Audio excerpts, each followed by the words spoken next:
Joining me now is Michael Yon. I bet you he's in Panama. He's almost always overseas somewhere, but I think he's been in Panama lately. Let's check it out. Michael, welcome back to the broadcast. Where are you at tonight? Thank you, sir. I'm in Panama City, not far from the Panama Canal right now. As you know, this has been a place of much drama. I've spent much time here since Biden was installed. Came here immediately after his installation, which they called the inauguration.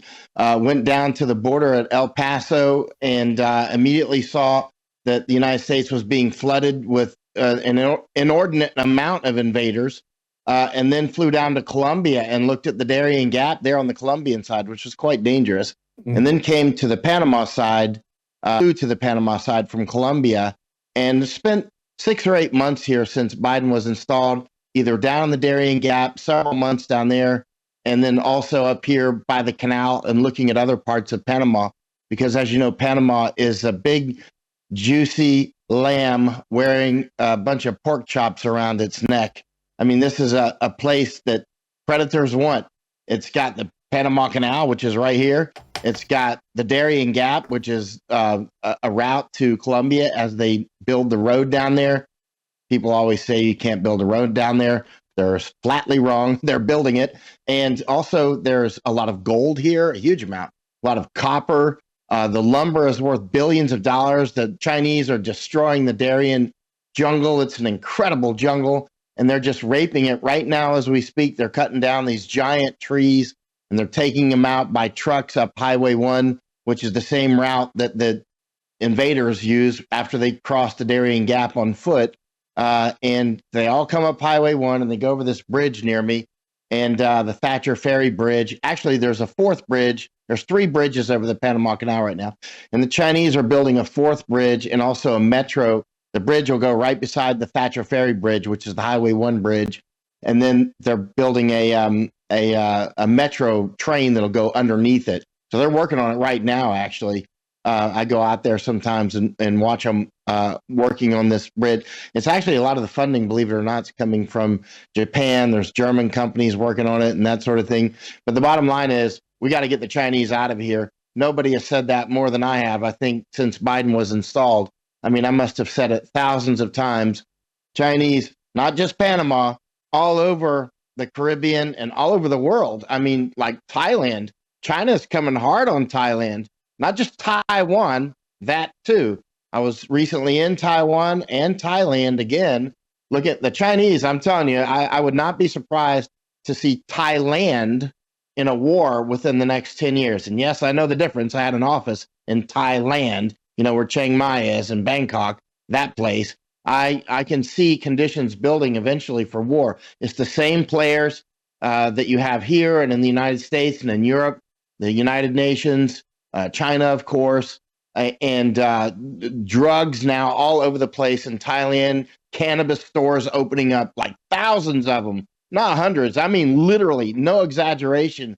Maybe 10,000. I'm not exaggerating, actually. When we were there about 4 or 5 months ago, there were about 9,400 licenses for the cannabis stores, but they were issuing licenses very quickly.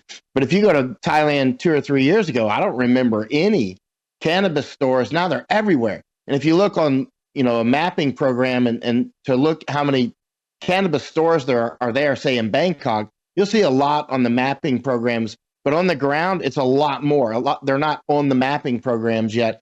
Now, keep in mind, intoxicants have been used as weapons of war for many, many centuries. I mean, it's straight up biblical. I mean, it goes back that far, right?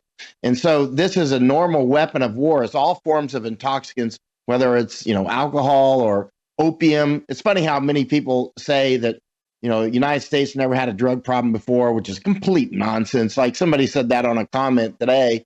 And it took me like 1 minute to find an article from 1878 where there was a huge opium problem in the United States, right? 1878, right? 1878. And so, I mean, this is nothing new. People talk about the opium war between the British and the Chinese. There were 2 of them, actually. I just finished another book on that because I'm a war correspondent. So I look at things that are war related, like diseases, famines, of course, drugs or one of the big weapons, not just drugs, but let's say intoxicants, whether that be alcohol or whatever. These are in all these old books that I read. I'm constantly reading old books.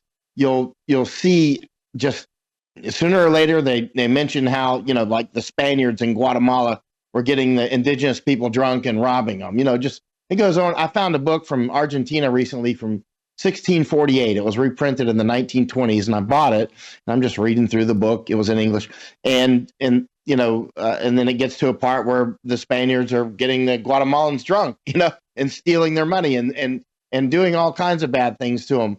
I see whether it's in Formosa in the 1800s. I found a book, and Formosa is the old name for Taiwan. And I was in Taiwan last year, and I love to go to old bookstores, and I found an old book from a Canadian missionary named McKay. He was a dentist, and the name of the book is called From Far Formosa, because again, Formosa was the old name for Taiwan, not Thailand, but Taiwan this time. And so this McKay, the missionary, talked about how the indigenous people in Formosa were actually a lot. They were headhunters and cannibals, but he was like, they were very nice except for the cannibalism and the headhunting parts. He was actually dead serious, or he seemed to be when he was writing it.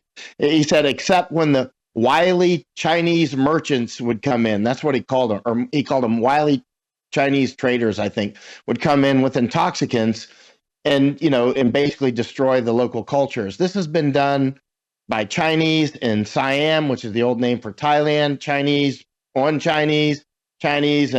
Thailand, and now Thailand and Taiwan now. Now they're doing it on us, and this is the new way of warfare. This is the 1999 book Unrestricted Warfare by the two Chinese communist colonels. And now you drive through Arkansas, you drive through Missouri. These are traditionally conservative states. Cannabis stores everywhere. I've said it before, I'll say it again. You're going through these towns, right? And you're not seeing a lot of beautiful new buildings. I mean, these are old towns, right? Not that they don't have some beautiful old structures, but you're not seeing any new, modern, really nice, modern, clean, architectural, brand new buildings. And then all of a sudden you do. And before you can get there to read the sign on the front of it, you know what you're about to pass has got to be a cannabis store. And sure enough, in these towns dotting Missouri and Arkansas that I personally can tell you about, having driven through there so much, there are all these beautiful brand new buildings, and they're all the cannabis stores for the most part. So yeah, I want to switch to another. They're coming in. Can I say one thing? The Chinese are coming in, like the ones we see in the Darien Gap. Many of them are going to Maine and Oklahoma and Oregon and Washington State, and they're growing dope, and they're selling it in these stores, and they're opening their own illegal banks and that sort of thing. Not that I'm a fan of banks, but they come in with their own ecosystems. They come in. These are serious people. The Chinese don't just come in and grow a few marijuana plants in their house. They come in with a whole civilization, right? And a war plan, right? This is no joke. And when I was recently in Taiwan and Thailand, the Chinese are behind much of the drugs that are going on in both of those countries. Wow. All right, I want to go to a video. J.D. Vance, Catholic, talked about in the Worldview Report tonight, talking about Catholic charities. I know this is right up your alley. We talk about illegal immigrants, illegal invaders. Listen to this. Okay, guys, in the control room, are you guys awake tonight? Okay, here we go. But let me just address this particular issue, Margaret, because as a practicing Catholic, I was actually heartbroken by that statement. And I think that the U.S. Conference of Catholic Bishops needs to actually look in the mirror a little bit and recognize that when they receive over $100 million to help resettle illegal immigrants, are they worried about humanitarian concerns, or are they actually worried about their bottom line? We are going to enforce immigration law. We're going to protect the American people. Yeah. Donald Trump promised to do that. And I believe the U.S. Conference of Catholic Bishops, if they're worried about the humanitarian costs of immigration enforcement, let them talk about the children who have been sex trafficked because of the wide open border of Joe Biden. You personally let them talk support about them going into people like schools Laken Riley churches. who were brutally murdered. I support us doing law enforcement against violent criminals, whether they're illegal immigrants or anybody else, in a way that keeps us safe. But let me just... Well, there you go. So I don't know. I think I saw the numbers like $100 million or something. I mean, a huge number Catholic charities, along with like Lutheran charities and all these other charities get for open borders. I mean, this has been going on since Obama. My friend Leo Holman, our executive producer for the Worldview Report, he wrote a book in 2017 called Stealth Invasion. I'm glad someone's finally calling this out that high up in our government. Vance is right on that. Catholic Charities is something specifically we talk about all the time, and Howse and Lutheran Services. I work with a lawyer in Florida, and he watches this closely because he does a lot of the quote unquote immigration, right? And he knows the score, and he's a prosecutor actually. And so I was asking him a couple of years ago about the Catholic Charities. We talked about it quite a few times. And actually, Ann Vandersteel knows him. One of the meetings we had was at her home in Florida. And he said, I think, what did he say? There's 12 or 16 different Catholic charities just in Florida. I'd have to ask him again. I can call him when we get off the phone, when we get off this interview. And but in other words, it's not just one Catholic charity. So it's not one-stop shopping. Like the ones I've been into in Mexico and in Texas are not the same as the Catholic charities in Florida.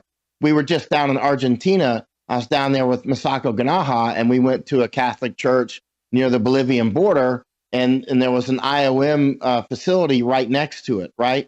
And anyway, long story short, that it's Howse, it's the Norwegian Refugee Councils, it's Lutheran Services, it's so many, it's Doctors Without Morals, it's all these people that are doing these things everywhere we go, and we have to defund the United Nations, period, full stop.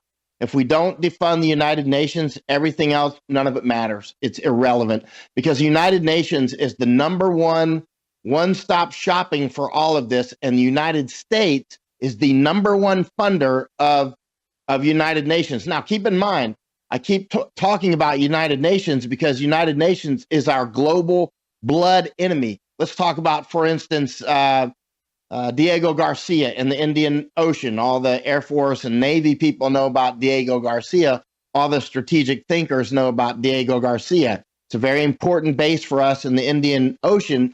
United Nations is trying to force that into the hands of the island of Mauritius. Mauritius is a small island near Madagascar. I've been watching this for some time now. Mauritius is now being, courted by China. So in other words, if Diego Garcia, our very important military base in the Indian Ocean, is then forced into the hands of Mauritius, which is like a nothing island. You know what I mean? Mauritius, I know somebody that lives on Mauritius. I talk with him all the time.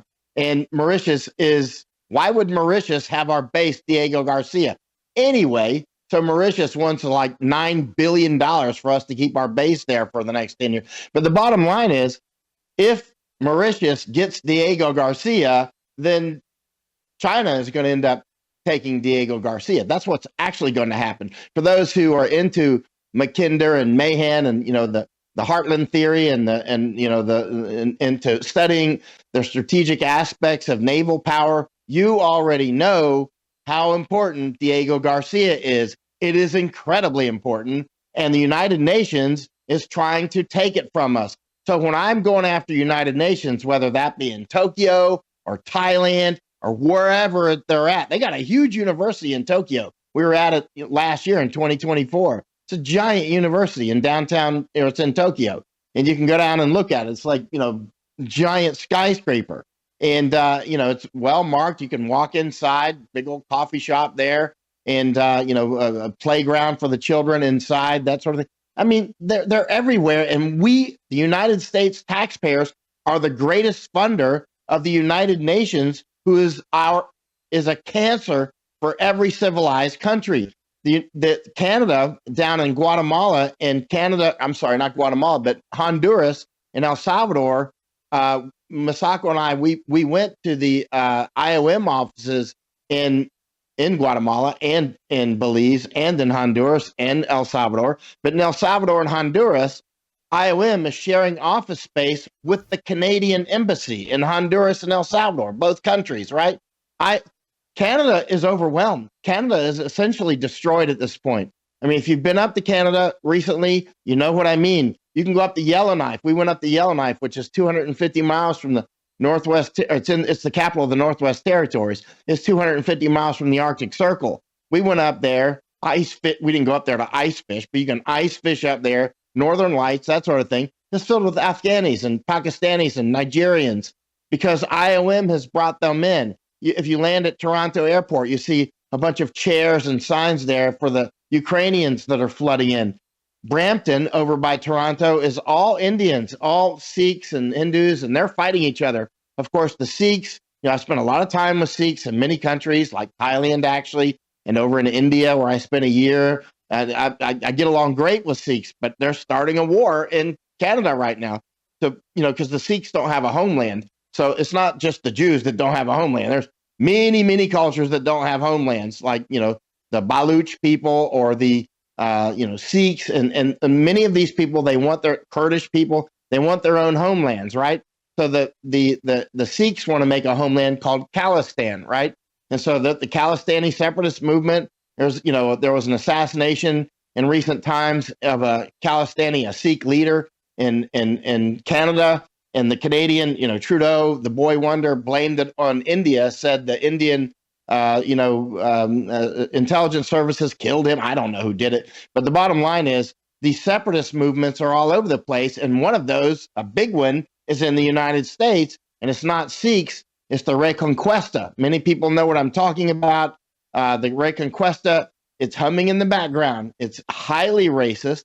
And they want to take Texas. They want to take a big part of California. They want to take Arizona and also New Mexico, known as right? La Raza, the race. La Raza is, the race. They're super racist. They're as racist as the Chinese Communist Party is with Han Chinese. They openly super state racist. They don't want any gringos. They want any gringos in California, Arizona, Texas. When they take it, you will not be welcome there. I mean, it is absolutely reverse racism. Let me move to hardcore. Let me move to another topic.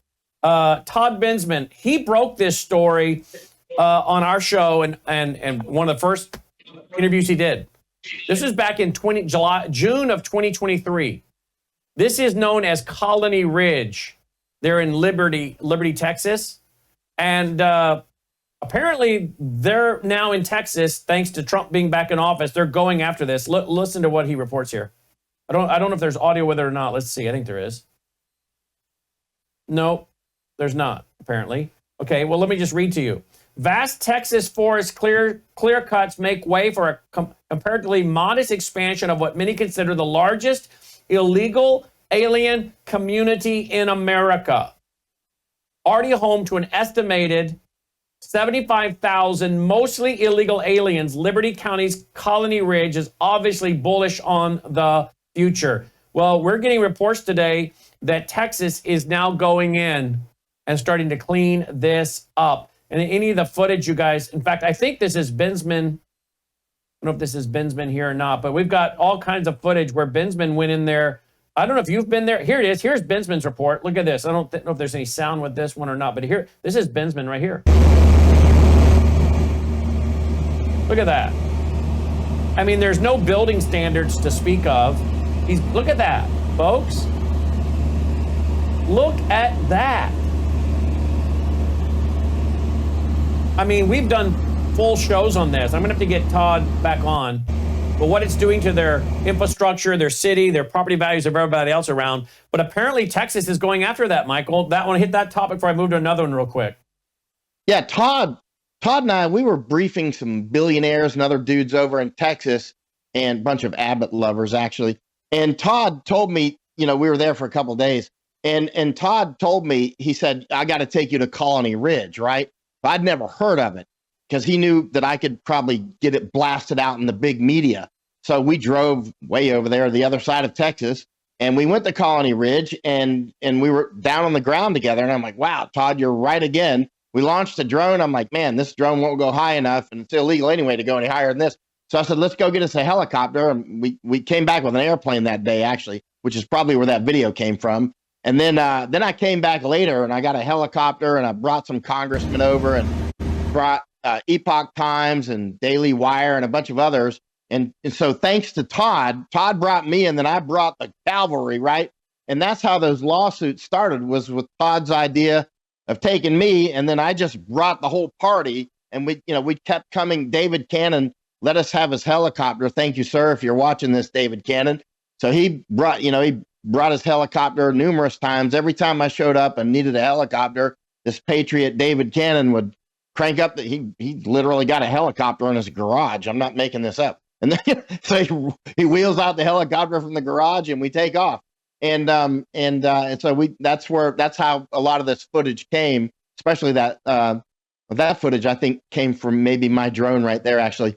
But so now it's not 75,000 people. Todd was right in 2023 when he wrote that, but by the time Todd and I got there, it was more like 200,000. It's massive.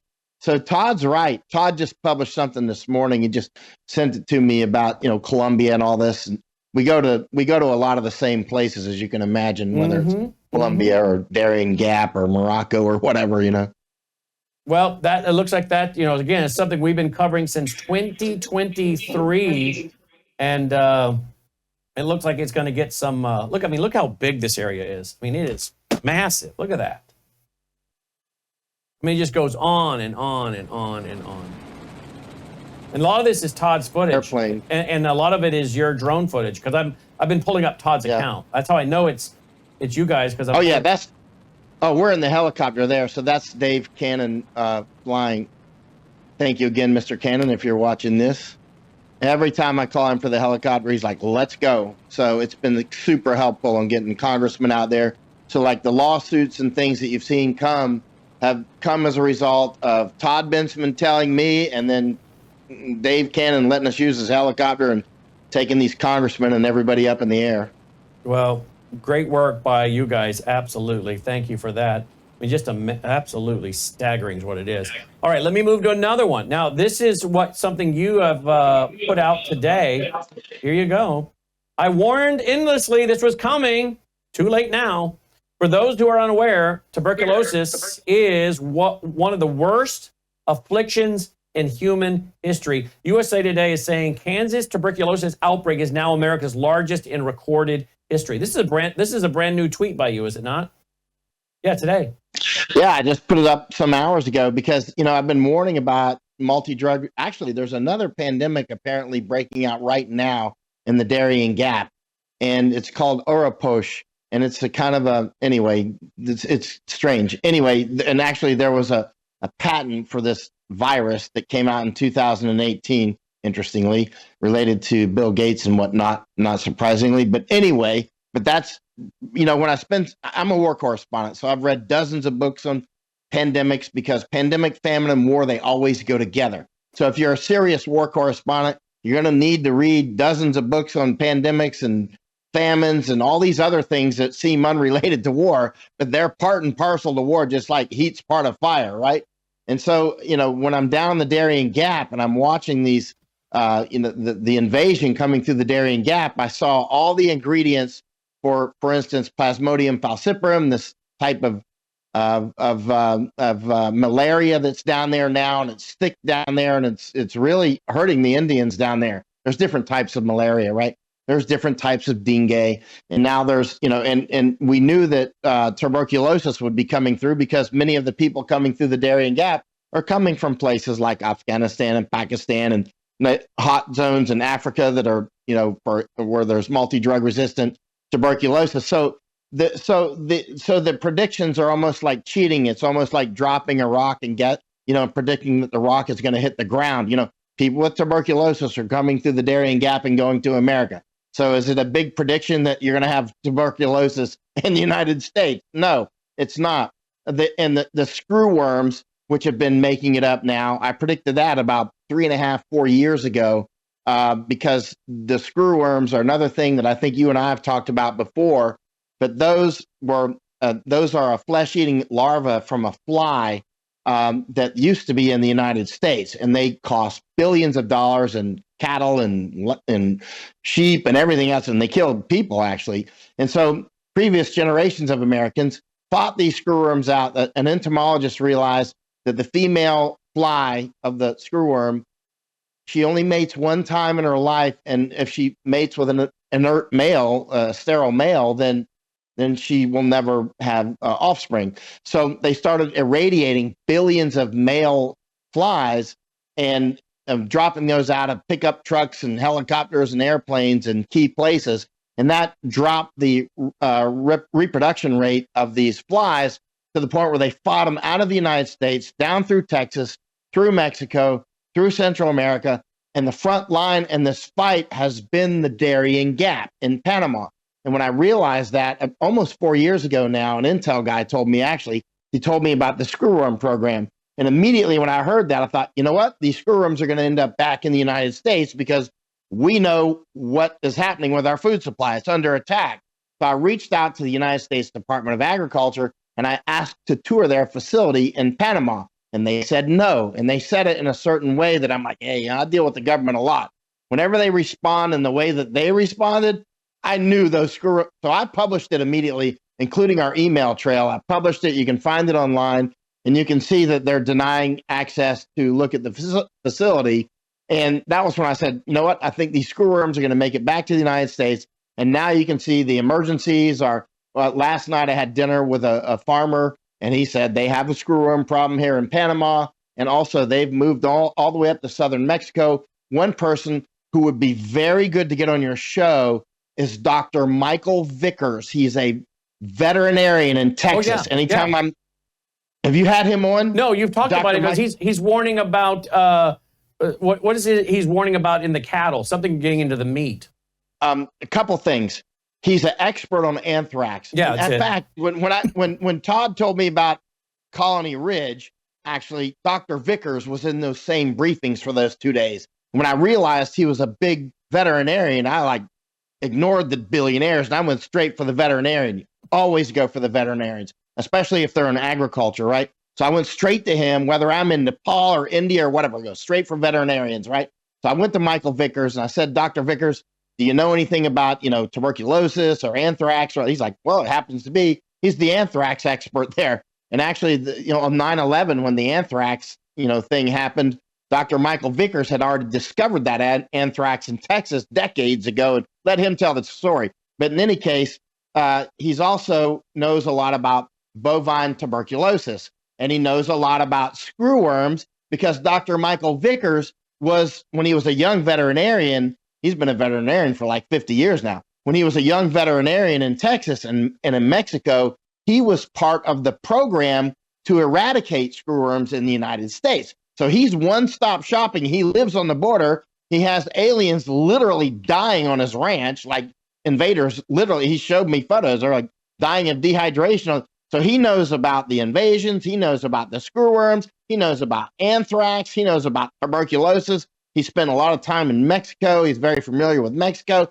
That guy, Dr. Michael Vickers, I talked with him the other day. I'm trying to get him down here to Panama. I think he's going to come. I hope he does. But I'll give you his phone number. Please. If you haven't had him on, he's your man. Absolutely.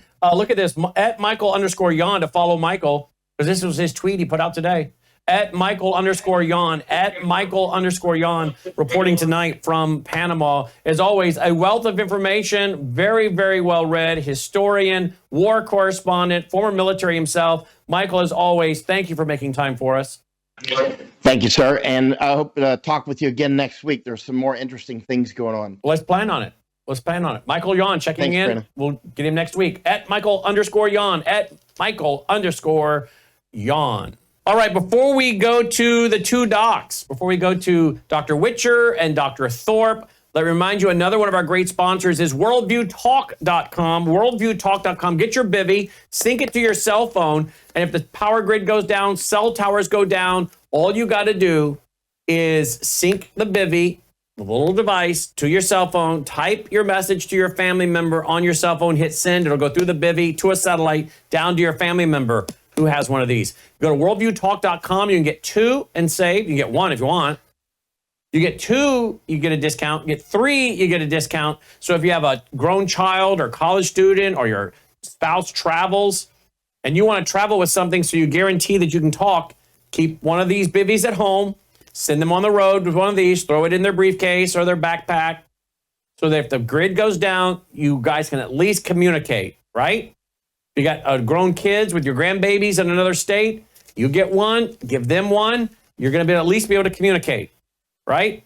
Now, if you want to get a satellite phone, you can get one of the satellite phones. You can get a free satellite phone when you sign up for one of their very reasonable plans. Get a free satellite phone. If you want one of those, you can text off the satellite phone. So if you get a satellite phone, then you'd only need to get your spouse or your grown kid or your college student the bivvy, because you can text them right off the satellite phone. Worldviewtalk.com.